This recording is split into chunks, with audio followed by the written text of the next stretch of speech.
I'm here each and every day as we explore life together, you and I.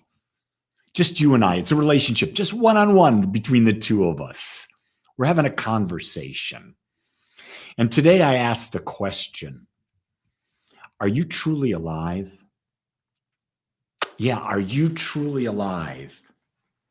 Are you living every moment to the fullest? Right now, we've been so conditioned for the last 18 months to be in fear. Many of us have. And I'm going to tell you, fear takes you out of it. Last night, for example, the Agape band, the Rock Mollies, had a concert in Las Colinas, Texas. It was a free concert. It was outdoors. And so Gene and I, we got our lawn chairs, got our bottles of water, and we went, sat down. It was magnificent the way they set this outdoor place up because it was in shade. That was beautiful. There was a breeze, so it was very comfortable.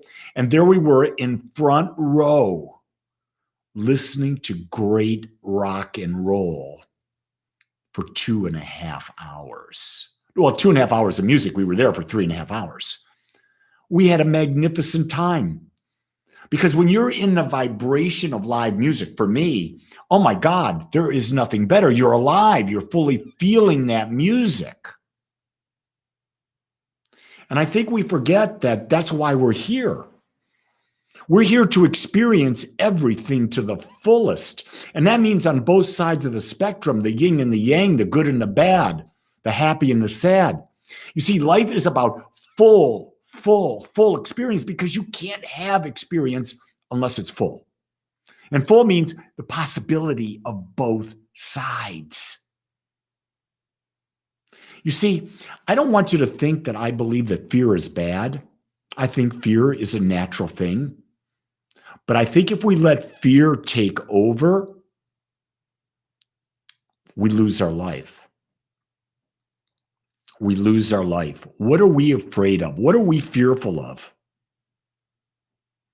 If you truly start to get into the spiritual realm and you understand that there's only one and that you're an individualized expression of that one and that you're truly here to experience all that life has to offer, then you're not going to be afraid because you know that you're going to be living eternally.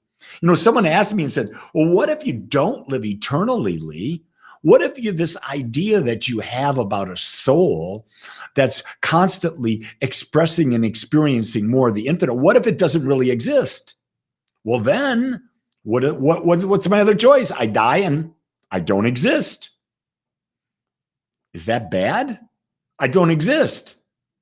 There's no pain in that, right?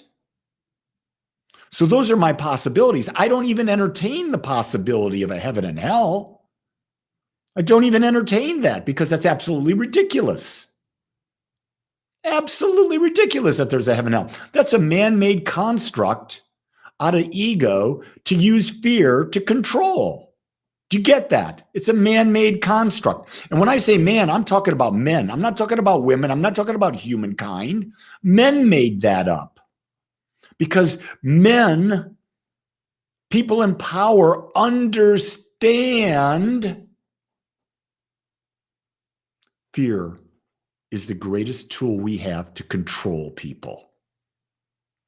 We do that at the world level. We do that at the country level. We do that at the state level. We do that at the city level. We do that at the religious level. We even do it in relationships.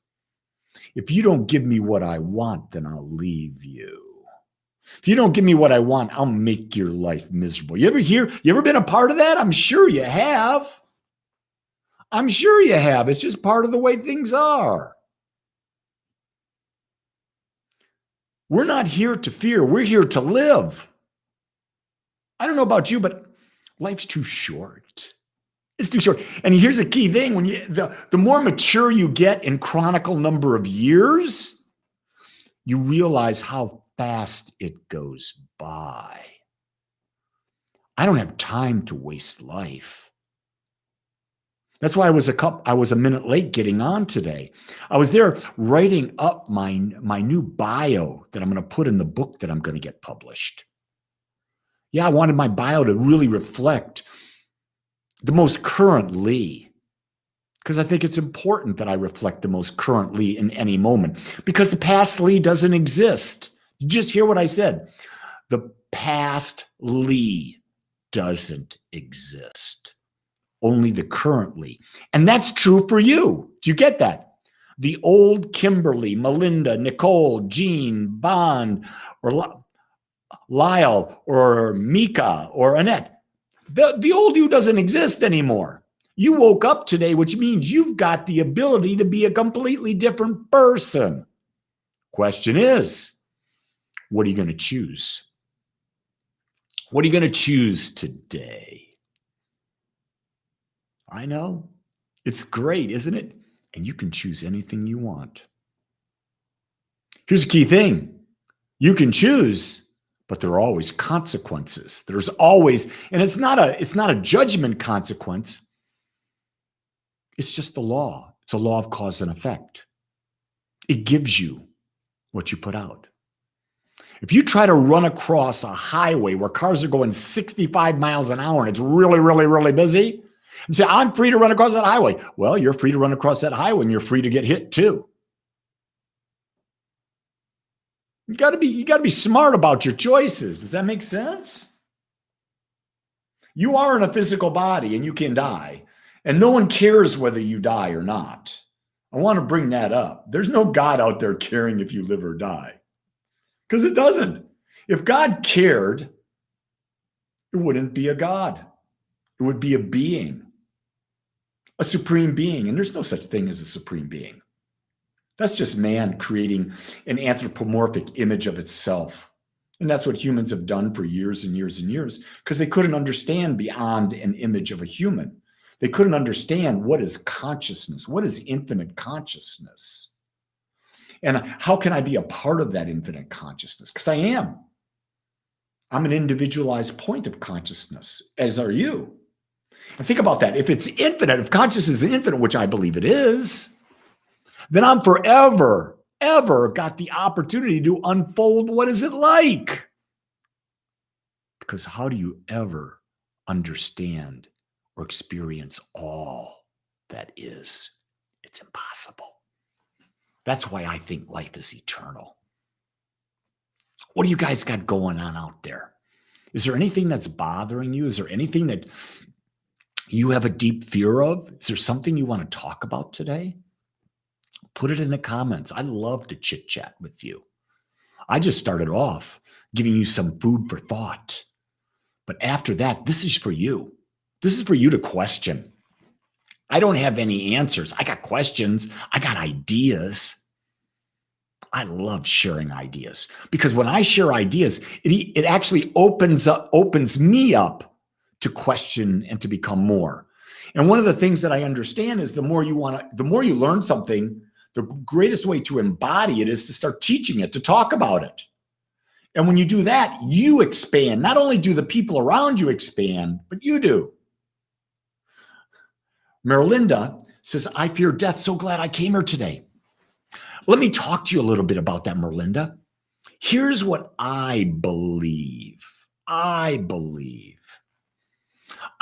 that this individualized point of consciousness that we are, I call the soul. I believe that the soul is infinite, but it's a part of the larger infinite. It's a microcosm of the macrocosm. Here's what I believe death is.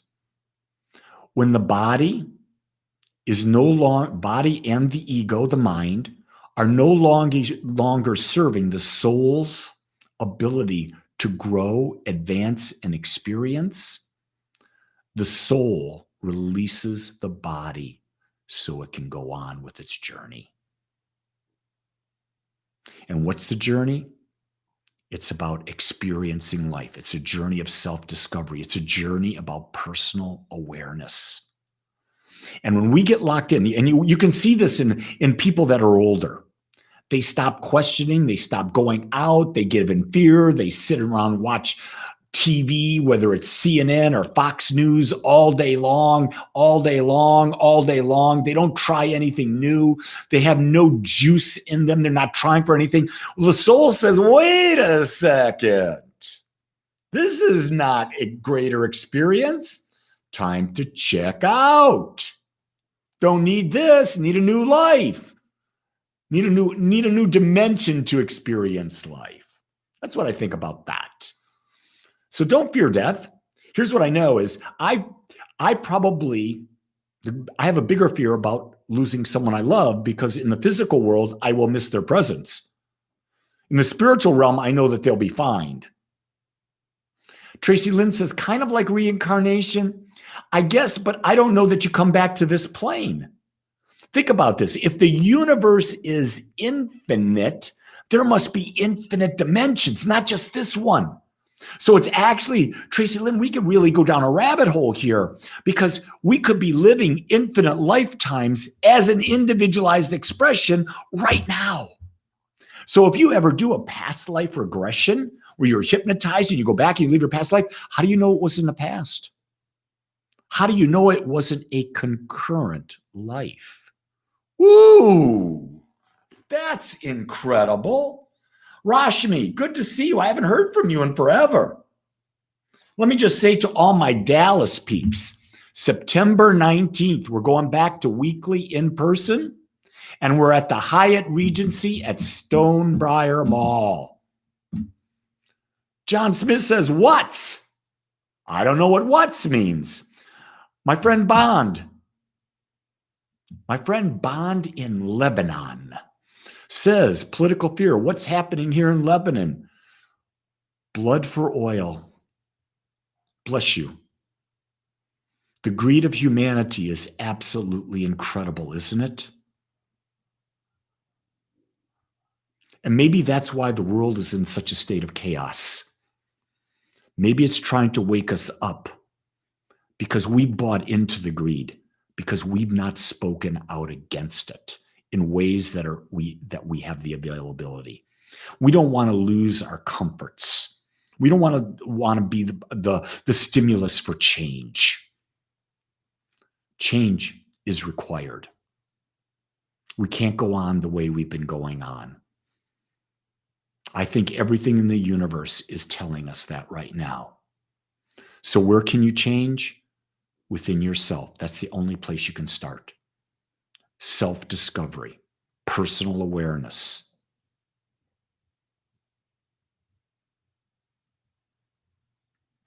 Bond says, by the way, myself, I reincarnated my religion, Druz oneness.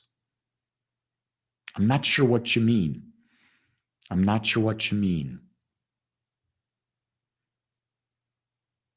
Oh, John says, what's your thoughts on deja vu and its possible purpose?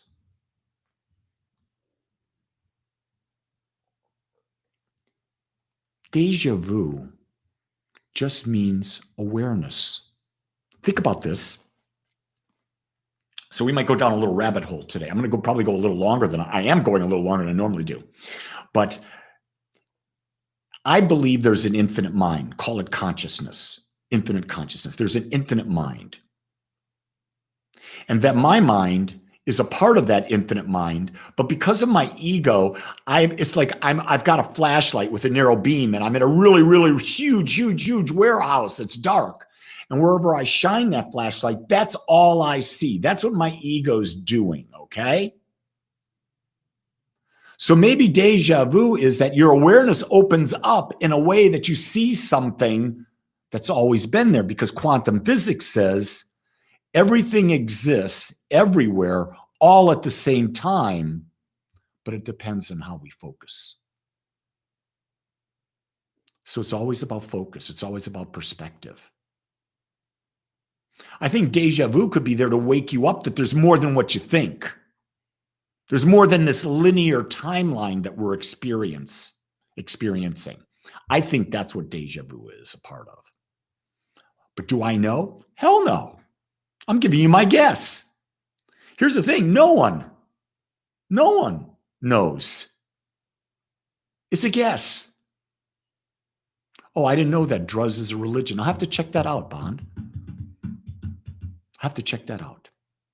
But you know what? What a great conversation we had today. I want to share with you.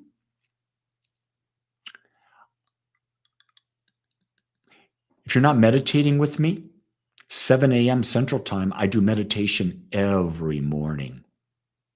Got a great group of people. We're working on the chakras. Tomorrow we're going to do the chakra at the top, the crown. If you want to join, go to agapespiritualcenter.com. Click on the calendar. You'll find the Zoom link. You're welcome to be there. I want you to know, oh, there's Daisy Joe Moret. I've never seen you out there before. Thank you for checking in. I love that you people check in. It helps me. It helps me to know your names, because when I see your names on the side, guess what? I really start to know your energy, because at source, you and I are connected. Hey, go have a great day and know that I love you and accept you just the way you are. You're perfect. Until tomorrow, aloha, everyone.